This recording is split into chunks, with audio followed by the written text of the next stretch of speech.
Hi, എല്ലാവർക്കും നമസ്കാരം. ഞാൻ ഋഷിയുടെ കാര്യം പറയാൻ വേണ്ടി ഒന്നുകൂടെ വരികയാണ്. കാരണം നിങ്ങളുടെ എല്ലാവരുടെയും സപ്പോർട്ടും നിങ്ങളുടെ പ്രാർത്ഥനയും. ഉപ്പുമുളകും 3-ാം സീസൺ വന്നപ്പോൾ എല്ലാവരും ചോദിക്കുന്ന ഒരൊറ്റ ചോദ്യമാണ്, പിണങ്ങിപ്പോയ മുടിയൻ തിരിച്ചു വരുമോ? വരില്ല എന്ന് ഒരു പക്ഷം പറയുമ്പോൾ മറ്റൊരു പക്ഷം വരുമെന്ന് പറയുന്നു. അതിന് കാരണം ഇതാണ്: മുടിയൻ വഴക്കിട്ട് പോയ ഉപ്പുമുളകും ടീമല്ല ഇപ്പോൾ ഉള്ളത്.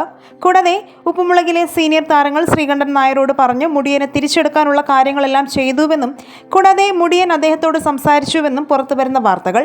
എന്നാൽ മുടിയൻ ആദ്യ കുറേ എപ്പിസോഡുകളിൽ ഉണ്ടാകില്ല എന്നും ബിഗ് ബോസിൻ്റെ കരാർ പ്രകാരം വേറെ പരിപാടികളിൽ പങ്കെടുക്കാൻ പാടില്ല എന്നും അതുകൊണ്ട് മുടിയൻ്റെ എൻട്രി കുറച്ച് വൈകുമെന്നുമാണ് അറിയാൻ സാധിച്ചത്. എന്നാൽ ഇനിയും സംശയമുള്ളവർക്ക് ഈ വീഡിയോയിലെ ഉപ്പുമുളകും താരങ്ങൾ പറയുന്നത് ഒന്ന് കേൾക്കാം.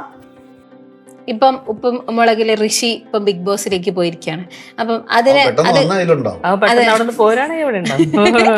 എന്നാൽ ഈ വീഡിയോ കണ്ടപ്പോൾ പല ആരാധകർക്കും ഋഷി വരുമോ എന്ന സംശയം തീർന്നു കാണും എന്ന് കരുതുന്നു.